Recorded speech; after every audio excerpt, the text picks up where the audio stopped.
Queridos radioescuchas, bienvenidos todos a esta cita con la academia. Este es su programa Medicina Operativa de CME Online, la emisora en streaming para los profesionales de la salud de habla hispana. El programa Medicina Operativa es un formato único, original de CME Online, y cada uno de los capítulos dados de baja puede encontrarlos en nuestro canal de YouTube. Los invitamos a que se suscriban y activen la campanita. Somos un proyecto académico de impacto social, sin ánimo de lucro y ningún tipo de filiación religiosa o política. Simplemente somos latinos y somos la extensión de un proyecto social del movimiento Latinos for the Community.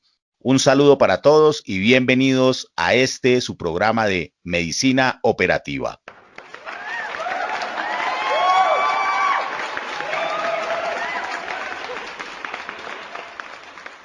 Hoy hemos invitado al doctor Hernando Cuervo Jiménez. El doctor Hernando Cuervo Jiménez se está formando como médico oftalmólogo con la Universidad del SINU, es residente y quien tenemos una amistad ya de hace algunos años y quisimos invitarlo a este proyecto de CME Online.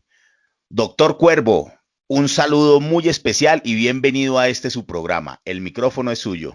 John Ángel, un gusto estar en el programa. La invitación tuya no la podía rechazar porque me parece importante todos los temas que se han tocado y se van a tocar de ahora en adelante, ojalá para beneficio de la comunidad médica internacional. Bueno, doctor, cuéntenos de su trayectoria académica y profesional. Es importante que nuestros radioescuchas puedan dar una acreditación de la persona que hoy entrevistamos. Bueno, John Ángel, yo soy Hernando Cuervo Jiménez, soy médico de la Universidad Nacional. Actualmente estoy formándome, iniciando el segundo año en la especialidad de oftalmología en la Universidad del SINU en Cartagena. Entonces, es un tema que me ha apasionado toda la vida y pues actualmente lo estoy cursando y me parece de interés también poner en conocimiento a muchos de los especialistas y no especialistas en medicina para que conozcan alguna parte de estos temas. Bueno, yo voy a hacer aquí una infidencia de esas que se me saben salir a veces en el micrófono y Hernando se caracteriza primero por un gran sentido humanista y un gran nivel de colegaje, un excelente compañero con el que tuvimos la oportunidad de trabajar algunos años hombro a hombro en otros campos. Y lo segundo que lo caracteriza a él es la humildad. El doctor Cuervo, un referente en temas operativos de trasplante de córnea, un referente académico, operativo y una persona conocida en el medio. Doctor Cuervo, yo pienso que ya es hora de que vayamos dejando a un lado este tema de esa malentendida humildad, sobre todo en lo académico y en estos espacios. Bueno, doctor Cuervo, cuénteme una cosa. Con relación al estudio de la oftalmología, ¿es complicado para una persona en Colombia aspirar a una plaza para ingresar a estudiar oftalmología? Sí, John Ángel, es complicado por varios aspectos y es que, digamos, en términos generales es una especialidad de alto costo. Las universidades privadas, pues, en especial, pues, tienen altos costos para quien quiere cursarlo o para quien lo va a cursar. Y lo otro es que las universidades públicas son realmente muy pocas las que ofrecen esa posibilidad de hacer una especialidad de estas. Los costos no son tan altos, pero realmente la cantidad de aspirantes es muy baja. Tocaría de pronto estudiar un poco el asunto, que cuántos especialistas en realidad se necesitan, no solamente a nivel central, digamos a nivel de las ciudades grandes, sino a nivel rural, semirural o zonas apartadas, que eso es importante, es llevar a cabo un poquito ese acercamiento a comunidades que realmente lo están necesitando. No solo es para las personas que vivimos en ciudades. Bueno, hay quienes nos formamos en medicina en el siglo pasado y hay quienes se forman en su pregrado de medicina en este siglo. Quiero contarles que en épocas anteriores los servicios de urgencias tenían al interior de los hospitales de segundo y tercer nivel, porque ese entonces no se llamaban así de segundo y tercer nivel, sino se llamaban locales y regionales, tenían unos consultorios habilitados para realizar el examen oftalmológico y definir si se trataba de una verdadera urgencia en oftalmología. En ese entonces se nos entrenaba a nosotros con el uso del tonómetro de Schultz, con el uso de la lámpara de hendidura, cosas que con el tiempo pues uno se olvida y cosas inolvidables como el golpe que nos sabíamos dar siempre en la cabeza cuando tratábamos de operar la lámpara ensayando con los compañeros. De esta manera se llegaba a una conclusión en esas épocas. El recurso humano en oftalmología siempre ha sido un recurso supracalificado, un recurso escaso y un recurso completamente atemporal en términos de oportunidad y sobre todo para esas épocas y que aún se sigue viviendo, ¿no, doctor Cuervo? Uno diría que pues conseguir un oftalmólogo para que resuelva una duda en un horario poco habitual como un domingo en la noche cuando el lunes es festivo y aún en una ciudad de estas donde hay mucho recurso y muchas instituciones es extremadamente complicado.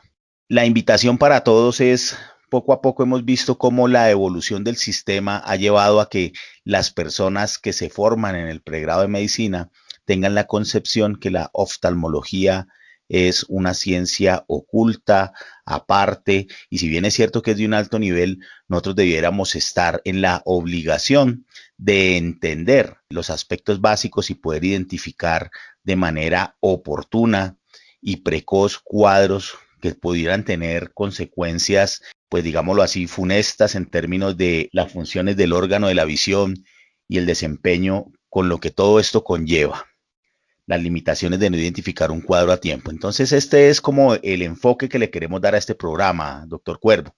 Yo sí quisiera que usted nos contara cómo es la epidemiología de la enfermedad de los ojos, la enfermedad, la patología ocular en Colombia. Aclárenos, cuéntenos un poco sobre esto. Bueno, todo lo que tú acabas de decir es totalmente cierto. Hemos caído en la trampa digamos, la famosa Ley 100, infortunadamente para nosotros los médicos, pero peor aún para los pacientes. Ellos se les ha limitado absolutamente el acceso a los especialistas y a los superespecialistas de una forma pues dramática. Es porque cualquier persona debería tener ese acceso a ese tipo de servicios. Lo interesante de esto es que nosotros, desde que somos médicos generales, hasta quienes tienen la oportunidad o tenemos la oportunidad de hacer una especialidad, tenemos que repensarnos qué vamos a hacer con esos pacientes que realmente lo requieren, que requieren todos estos servicios especializados.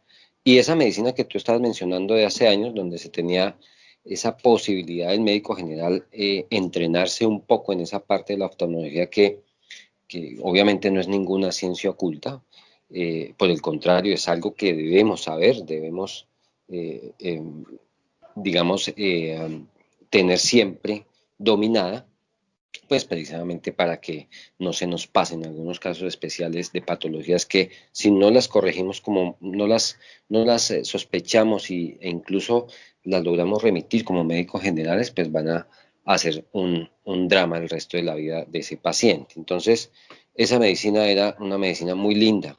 La medicina en todo caso sigue siendo linda. La han dañado realmente pues un poquito las normativas actuales en nuestro país. Pero para la pregunta que tú me haces, en realidad es que existen unas guías de prevención, abordaje y tratamiento de las principales patologías oculares.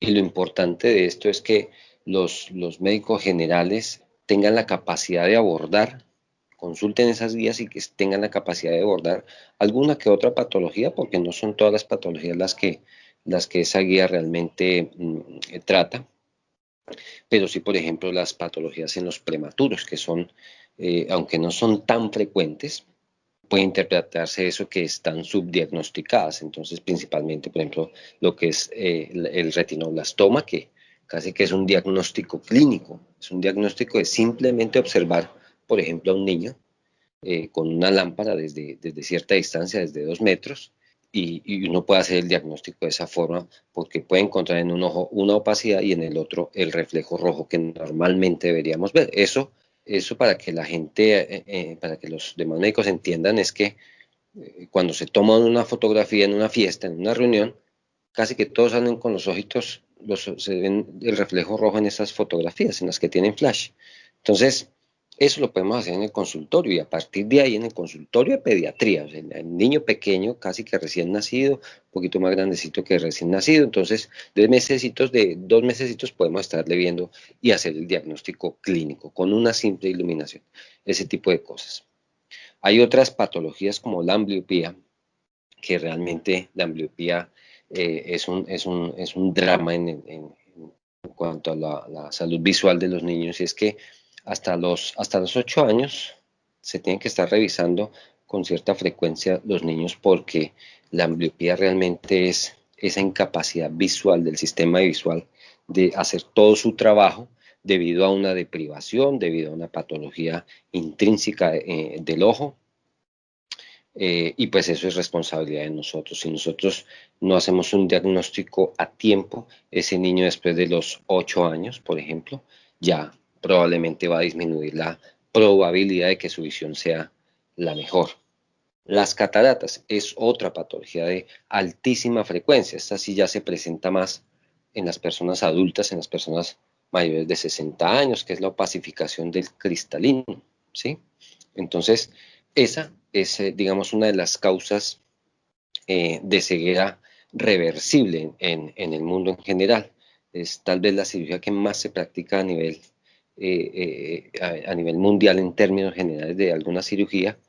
Entonces también es una patología que podemos en el consultorio de medicina general estar haciendo el diagnóstico y hacer su respectiva remisión al especialista. Otras patologías como el estrabismo, que es lo que las mamitas vienen a uno, es las mismas mamás hacen el diagnóstico. Uno tiene que simplemente corroborarlo y decir, esto es un estrabismo que las pacientes vienen diciendo de sus niños, las mamás vienen diciendo de sus niños, es que el niño está mirando torcido, está mirando para un lado este ojito y el otro para otro. Ellas están haciendo prácticamente el diagnóstico. ¿Qué tenemos que hacer? Corroborarlo, ¿sí? Entonces, son exámenes relativamente sencillos que se hacen en el consultorio, en la mesa, en la silla del consultorio con el niño, lo más tranquilito posible, y uno ya puede eventualmente determinar la remisión al especialista. Así hay otro grupo de patologías de enfermedades corneales, de enfermedades de los párpados. Esas son un poco menos frecuentes, pero para mí, en términos generales, es que las tenemos subdiagnosticadas. No hemos tenido una epidemiología clara en nuestro país que diga, esto es un estudio concienzudo, concreto, que dice que tantos son los pacientes que tenemos con una u otra patología. Esa es la tarea que debemos hacer, y no solamente desde el consultorio del especialista, eso lo podemos hacer desde el consultorio de una población apartada como las tenemos muchísimas en nuestro país. Entonces, eso es más o menos a grosso modo, qué es lo que el médico general puede estar inmiscuyéndose en el diagnóstico de este tipo de enfermedades oculares. Oiga, doctor Cuervo, yo había planteado inicialmente un precuestionario para este conversatorio en medicina operativa, pero yo lo escucho hablar a usted y cada vez me salen nuevas inquietudes y nuevos interrogantes. Vamos a empezar por partes. Quisiera preguntarle ahora, doctor Cuervo, usted nos menciona ahí unas guías. Cuéntenos acerca de esas guías, acerca de cómo es esto de la salud visual. Bueno, las guías son documentos que se han creado a partir del Ministerio de Salud, y son documentos que tienen que ser de obligatoria consulta, porque es, digamos, como su nombre lo indica, la forma de orientarnos de cómo vamos a abordar determinados casos, y no solamente en oftalmología, en muchas enfermedades esenciales que debemos conocer todos los médicos, e incluyeron en la salud visual, porque hay que entenderla, es que la persona que nace y logra ver y pasa sus primeros 5 años de vida y sus primeros 10 años y sus primeros 20 años sin problemas oculares porque se ha sido juicioso en eso, pues más del 60%, el 70% del conocimiento que adquiere es gracias a que ve. Claro, con ayuda del resto de órganos de los sentidos, el resto de cosas, pero la visión es algo tan esencial. Bueno, entonces la visión pues se ha catalogado precisamente como uno de los sentidos más importantes.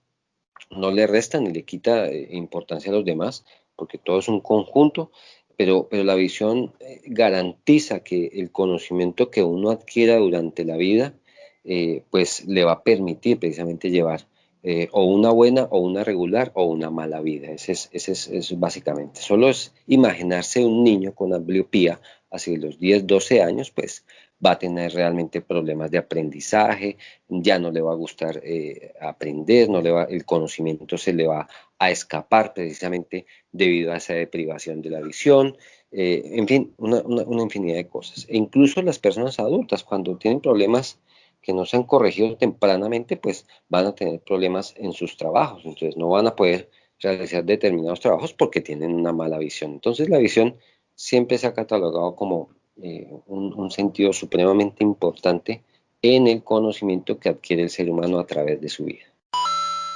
Bueno, doctor Cuervo, ¿quién está capacitado para realizar un tamizaje visual? Las guías están, digamos, creadas precisamente para que cualquiera de nosotros, cualquier médico con una formación básica en medicina, pueda realizar ese tipo de tamizajes. Los tamizajes son precisamente lo que las guías nos permiten llevar a cabo para llegar y establecer e ir seleccionando los pacientes que realmente requieren una atención inmediata o puede ser una atención diferida o no requieran atención. Entonces, esos tamizajes lo podemos hacer desde la medicina general, eso no tiene ningún problema. Es interesante ese asunto porque no son, si nos ponemos a evaluar el tipo de exámenes que se hacen, no son exámenes tan complejos y por tanto el entrenamiento que debemos recibir nosotros cuando rotamos por esas especialidades como estudiantes, como internos, pues debemos prestar mucha atención porque tarde o temprano se van a presentar ese tipo de pacientes para realizar ese tipo de tamizajes. ¿Qué elementos, doctor Cuervo, debiésemos tener en nuestras prácticas, en nuestras consultas para realizar este tamizaje? ¿Es necesario qué implementos adicionales para realizar un tamizaje o una valoración inicial? Bueno, dentro de los exámenes que se realizan es la toma de la agudeza visual, es decir, establecer la calidad de visión y la cantidad de visión que tiene el paciente que estamos evaluando. Por tanto, necesitamos lo que denominamos la carta de Snellen. Unos diagramas, unos optotipos que se colocan a determinada distancia, eso las guías lo describen perfectamente, y con eso podemos nosotros ya más o menos formarnos una idea importante de cómo está viendo ese paciente. Eso se puede tener en cualquier consultorio, eso tiene unas medidas especiales que fácilmente en la internet se puede consultar y si yo soy un médico que está, por ejemplo, en una zona rural y eventualmente me llega un paciente, pues yo puedo tener esa posibilidad. Una linterna de mano, porque lastimosamente en nuestro país tener una lámpara de hendidura que no es fácil, ¿no? Sí, muchas veces ni siquiera en los hospitales de segundo nivel los tienen, unas buenas lámparas de hendidura que son instrumentos especializados de oftalmología, pues se tiene. Entonces uno puede tener una linterna de mano. La lámpara de hendidura magnifica la imagen que estamos viendo del ojo, de los párpados, de las áreas adyacentes a los párpados. Entonces, en su defecto podemos tener una buena lupa para eventualmente tener el suficiente acercamiento con la linterna de mano, con ayuda de la linterna de mano. Entonces son elementos básicos que podemos tener para por lo menos abordar de una manera práctica este tipo de pacientes. Bueno, doctor Cuervo, ¿cuándo oftalmólogo y cuándo optómetra? Cuéntenos qué hace un optómetra, qué puede hacer y qué no podría hacer. Bueno, el oftalmólogo, recordemos que es un médico, es decir, ha realizado ya su carrera de medicina y realiza posteriormente la especialidad en oftalmología. El optómetra es un profesional que se dedica a la parte refractiva del ojo, es decir, a ver qué calidad y qué cantidad visual tiene este paciente. No trata patologías, por ejemplo, infecciosas, no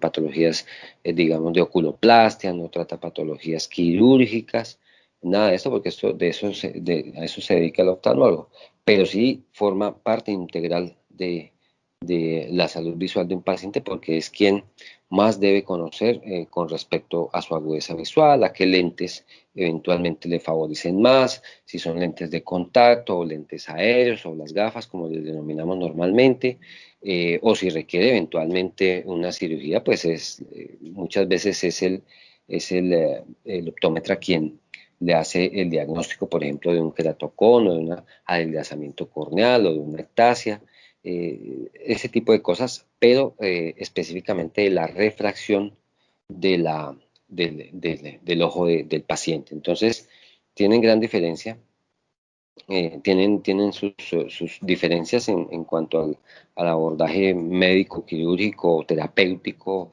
farmacológico, pero tienen también sus similitudes porque ambos deben conocer precisamente la calidad visual del paciente. Entonces, cuando el oftalmólogo, cuando se presentan patologías de tipo tumoral, infeccioso, refractivo también, palpebral, intraocular, nervioso, de retina, eh, lo que se trate quirúrgicamente o farmacológicamente. Y cuando el optómetra, cuando la persona, el paciente, ya sea un menor o una persona mayor, pues esté aquejándose o que esté refiriendo síntomas de mala visión. Entonces, por ahí puede empezar el trabajo del optómetra. Eso es importante que lo tengan presente. Bueno, pensarán los radioescuchas y oigan, ¿y este por qué sale con una pregunta de esas? Les quise hacer esa pregunta para dejar en evidencia algunas conductas de algunas aseguradoras de planes de beneficios y algunas instituciones prestadoras de servicios de salud, donde tratan de colocar una barrera de acceso a la valoración por oftalmología de algunos pacientes, sobre todo en lo que tiene que ver con la atención por urgencias, iniciando con una valoración por el optómetra a pesar del concepto del médico, que si bien es cierto, el optómetra pues es un profesional necesario y complementario en el proceso de atención, nunca va a reemplazar a un oftalmólogo. Entonces, pues ese fue el motivo de realizar esa pregunta, doctor Cuervo. Esto es muy evidente y nos lo han comentado en zonas rurales distantes o en pequeños municipios donde el recurso humano en salud es escaso y para, digámoslo así, colocar una barrera de acceso a la oración por oftalmología, colocan un paso complementario previo a la remisión o previo a la valoración con lo que tiene que ver un paso de valoración con el optómetro. Doctor Cuervo, ¿qué medicamentos habitualmente se utilizan en oftalmología? ¿Cuáles son como los más prescritos? Bueno, los más prescritos, realmente, si empezamos desde el nivel básico, un médico general debe conocer, digamos, qué tipo de medicamentos pueden dársele en patologías, ponérsele, aplicársele y formularle a patologías eh, infecciosas, tipo conjuntivitis, tipo blefaritis, ¿sí? Eh, por tanto, hay una gran gama en oftalmología, tiene cierta diferencia con otras, digamos, con otras especialidades, es que tenemos una amplia gama de posibilidades terapéuticas, así tratemos el mismo género, pues tenemos varias posibilidades terapéuticas en cuanto a marcas, en cuanto a colirios, en cuanto a tipo de colirios, si es que incluso hasta regímenes terapéuticos, entonces tenemos una amplia gama de antibioterapia para esos pacientes con conjuntivitis e infecciones localizadas o generalizadas en sus ojos. Pero esos son los que básicamente se utilizan a nivel de medicina general. Ya a nivel especializado, pues ya empiezan a existir otros medicamentos como son las mismas, los lubricantes oculares, los antibióticos para tratar ciertos tipos de blefaritis severas que son, digamos, difíciles de tratar. También tenemos que conocer también de medicamentos de uso por vía oral, porque pues son coadyuvantes precisamente a los tratamientos cuando se tiene que tratar una infección de manera agresiva. Tenemos que saber de medicamentos también intraoculares porque hay antibióticos, antiangiogénicos que debemos utilizar precisamente a nivel ocular, entonces ya son de manejo realmente del especialista. Pero para redondear la idea es que mientras se conozcan los antibióticos y se conozcan los antibióticos y los lubricantes básicos, eso es más que suficiente. Y lo importante no es conocer solamente los medicamentos, sino saber si realmente con ese, como decimos vulgarmente, vamos a pegarle a esa bacteria con el medicamento tópico que vamos a utilizar, que se puede utilizar desde el médico general al especialista. Bueno, doctor, ¿qué procedimientos en oftalmología podría hacer un médico en urgencias? ¿Cuáles sí, cuáles no? Le hago esa pregunta porque dentro del proceso de formación ahora en pregrado, es impresionante ver cómo muchos de estos estudiantes, cuando hay algunos cuerpos extraños de baja velocidad, cuando hay algunas condiciones que uno podría iniciar el manejo y diferir un poco la valoración por el especialista, sobre todo cuando no lo hay, mejor dicho, eso es un acto casi que sacrílego intentar realizar estos procedimientos para estas fechas, porque pues más de uno se siente conmocionado, pero ¿cómo este hombre va a sacar una esquirla de pulidora? ¿Qué procedimientos sí, qué procedimientos no? Bueno, sí existe una limitación en ese sentido. ¿Por qué? Porque si al médico general no se le garantiza los instrumentos, las herramientas, por ejemplo, como el oftalmoscopio, como la lámpara hendidura, eventualmente, no se le entrena en el manejo de ese tipo de instrumentos, pues difícilmente va a realizar un procedimiento como, por ejemplo, la extracción de un cuerpo extraño que está lejos de la córnea, que está en la conjuntiva, que está en la esclera. Tiene que enseñársele a hacer tinciones especiales que tienen que realizarse en ese tipo de casos, o si se sospechan úlceras o infecciones graves en la córnea, pues si no se tienen esas herramientas y el entrenamiento, pues hoy en día eso puede terminar a ser hasta demandable. Esa es la complicación actualmente. No se recomienda en términos generales porque precisamente puede llegar a eso. Lo importante, como te decía ahorita, era realizar un buen diagnóstico en los casos de los problemas de las patologías infecciosas que pueden conllevar a problemas serios, por ejemplo, úlceras y perforaciones corneales. Si el médico general está bien entrenado en eso, tiene un amplio conocimiento del espectro antibiótico, por ejemplo, para ese tipo de infecciones, pues ya es una gran ayuda, ¿sí? Pero si no tienen los instrumentos, al contrario, va a ser algo que realmente pues, va a ser desastroso para el paciente. Entonces, eso se trata con mucha prudencia actualmente. Casi que esos casos se dejan exclusivamente para tratamiento del especialista. Oiga, doctor, ¿y sigue siendo el herpes ocular el gran imitador en oftalmología? Sigue siéndolo y muchas veces el diagnóstico está fuera del ojo. Eso es importante. El ojo, bueno, pasan las dos cosas, ¿no? O el diagnóstico está fuera del ojo, ¿sí? Y no hemos explorado bien al paciente, o el diagnóstico nos da la lesión que encontremos en el ojo. Si hacemos una buena atención, un buen análisis, una buena anamnesis, como nos lo enseñaron en las escuelas grandes de medicina, que si usted no hace una buena anamnesis, una buena investigación, pues probablemente no llegue al diagnóstico ideal, ¿no? Al diagnóstico que se espera. Pero si el herpes sigue siéndolo, a nivel de la superficie ocular principalmente, a nivel facial, a nivel del párpado, entonces ese tipo de cosas sí, sí.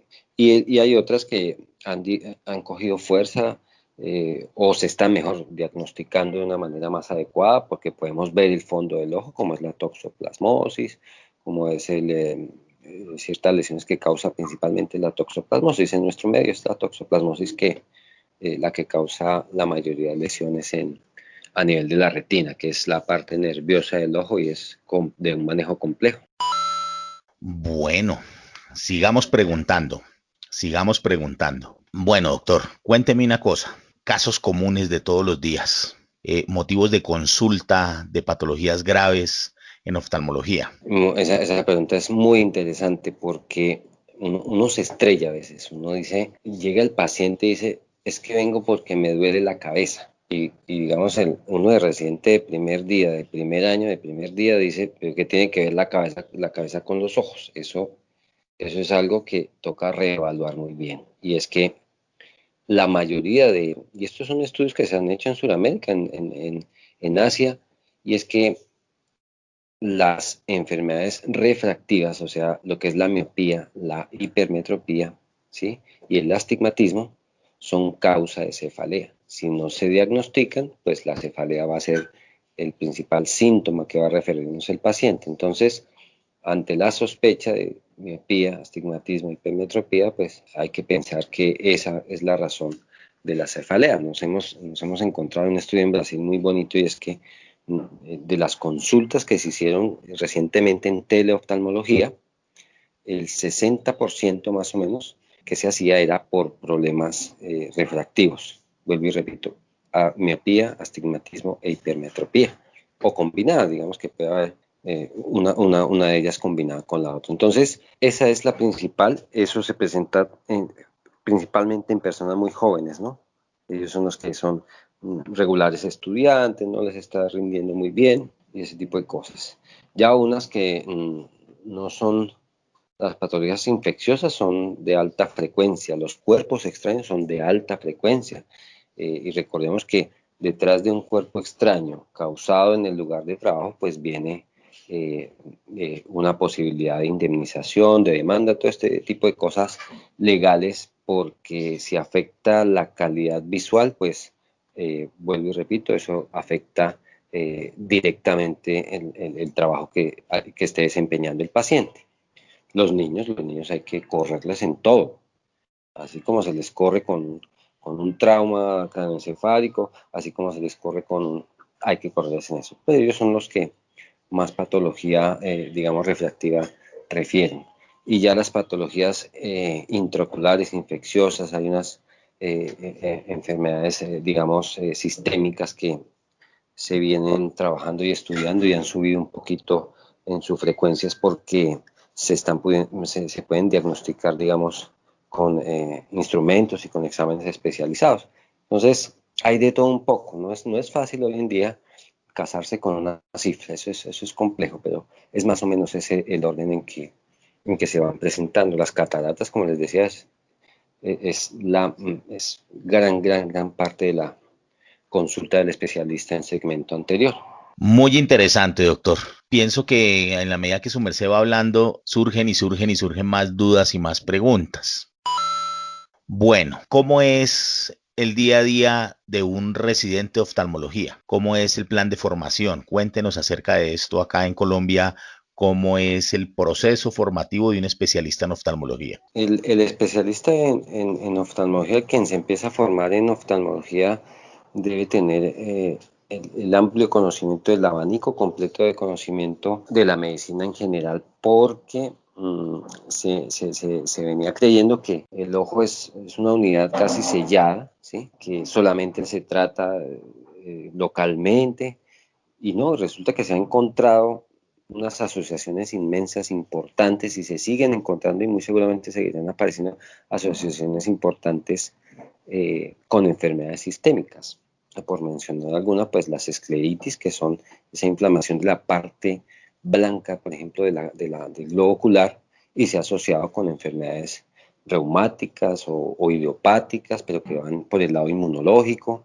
Entonces, múltiples enfermedades de la retina, por ejemplo, son asociadas a síndromes neurológicos, a síndromes metabólicos. Entonces, ese tipo de cosas, fíjate que es interesante la pregunta por eso, porque el oftalmólogo no puede dejar de ser el médico general y a veces volverse el médico internista.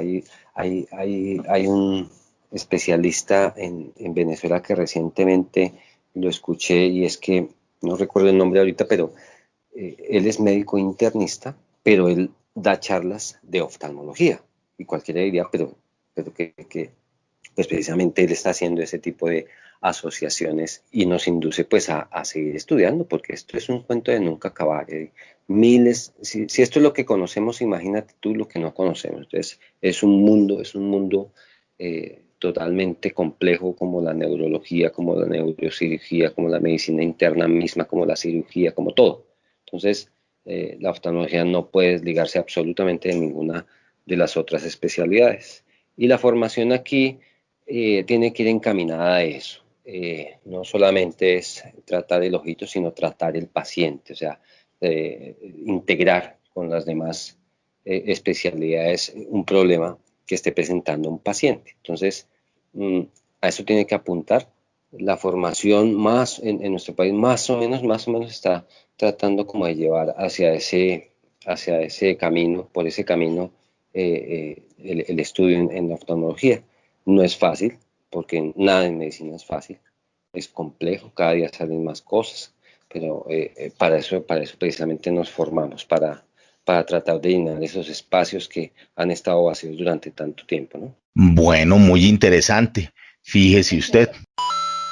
Bueno, doctor Cuervo, casi que se me olvida. Una de las preguntas que nos hace uno de nuestros radioescuchas en días previos con el tema de oftalmos es, ¿qué debiéramos saber nosotros o tener claro conceptualmente con el tema de el uso de lentes de contacto? ¿Qué complicaciones debiera uno advertirle a las personas que deciden sin ningún tipo de asesoría utilizar lentes cosméticos para cambiar el color de sus ojos, por ejemplo? Bueno, eso es interesante porque en los países avanzados el uso de lentes de contacto aumentó dramáticamente en los últimos, digamos, 20 años, últimos 15 años. En nuestro país ya esa conducta también se está viendo con cierta frecuencia. El problema de los lentes de contacto es que seamos sucios con ellos, es decir, que no tengamos el cuidado como si realmente fueran nuestros ojos. Ellos los colocamos, no sabemos cómo nos lavamos las manos, si las teníamos limpias o no, si las, si al colocarlo no, estaba impecable el lente. Entonces, eso causa, eh, el hecho de tenerlo sucio, por ejemplo, causa unas micro lesiones a nivel del epitelio de la córnea y puede llegar a ulcerarse, es decir, hacer una cavidad allí en el epitelio corneal y después complicarse con una úlcera corneal realmente importante. Entonces, eso es muy frecuente porque la gente va a sus balnearios, porque no limpia bien sus lentes, no tiene el cuidado, no sigue la precaución y además de eso no vuelve y consulta con el optómetra sobre el cambio de los lentes o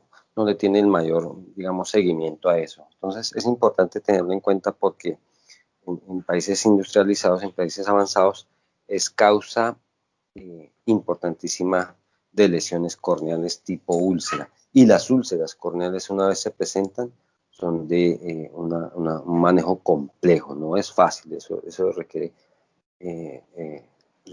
varias cosas. Entonces, por ejemplo, la cantamoeba es un microorganismo precisamente que está allí esperando pegarse a una de los lentes de contacto que está no tan limpio, que está en un balneario, en una piscina, en un agua sucia o lo que sea, y ella se mete por ahí una vez encuentra la lesión en el epitelio. Entonces, la acantamoeba es supremamente difícil de erradicar una vez se presenta ya la úlcera. Y muchas veces la gente simplemente dice que es que estoy viendo borroso y me molesta y me duele un poquito y bueno, pero ya cuando llega y consulta al especialista, pues ya ella está perforando realmente la córnea, está invadiendo por lo menos en un gran porcentaje el espesor de la córnea.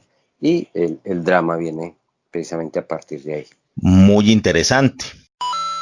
Seguimos con las preguntas. Doctor Cuervo, cuénteme una cosa. ¿Cuándo cirujano plástico y cuándo oftalmólogo en patologías de párpado y conductos y glándulas lacrimales? Bueno, el problema de los conductos lagrimales, de la glándula lagrimal, del párpado como tal, generalmente lo trata el oftalmólogo que hace oculoplastia.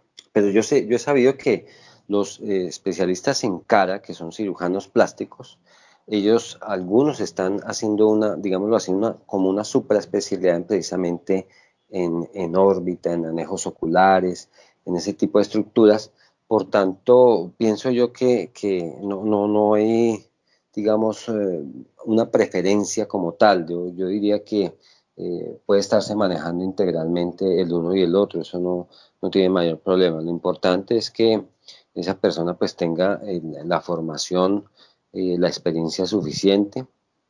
Nosotros contamos con especialistas aquí de una experiencia amplísima, por tanto los problemas de párpados, de tumores de párpados, de caída de párpados, que es esos son digamos, ya abordajes propiamente del oculoplástico, que es un oftalmólogo formado en cirugía plástica ocular.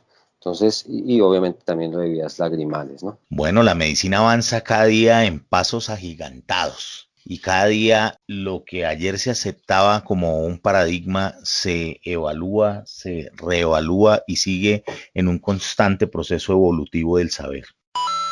Doctor Cuervo, yo pudiera durar acá horas enteras haciendo preguntas, porque cada vez que usted da una respuesta surgen nuevas inquietudes. Pero pues bueno, el tiempo es oro y limitado y pues aquí en la radio no es la excepción. El tiempo va pasando y la pelota va rodando. En este punto, doctor Cuervo, yo quiero agradecerle su participación en este programa. Invitamos a nuestros radioescuchas que si tienen inquietudes, nos las hagan llegar por los medios de contacto que aparecen en nuestras redes sociales, al correo electrónico, por nuestra página de Facebook, Juan Latino, para que pues hagamos llegar al especialista las inquietudes correspondientes a que hubiera lugar para este y para cualquiera de los programas que se emiten en nuestra programación.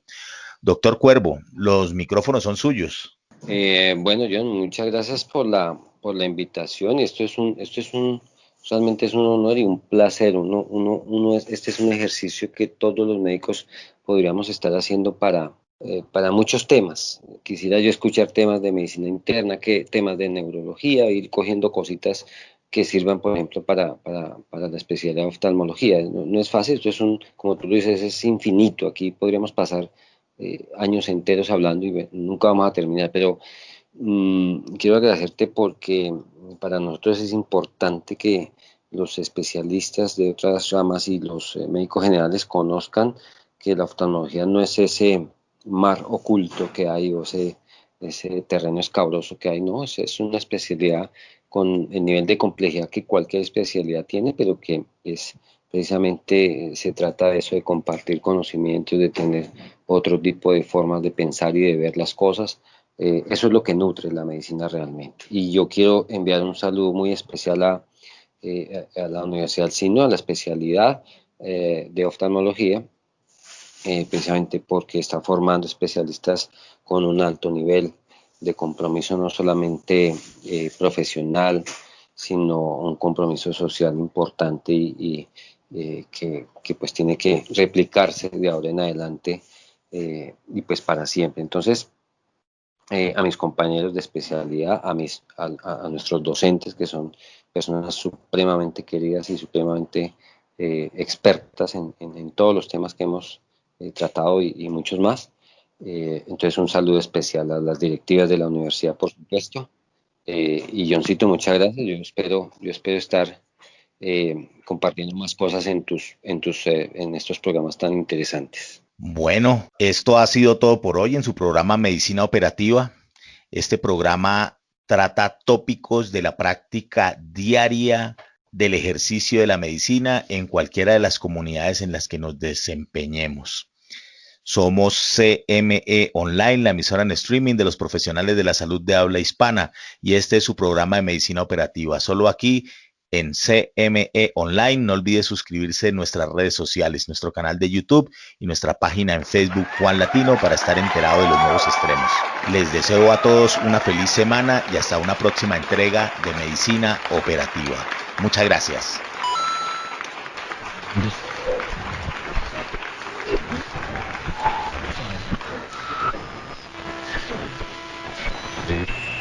Very serious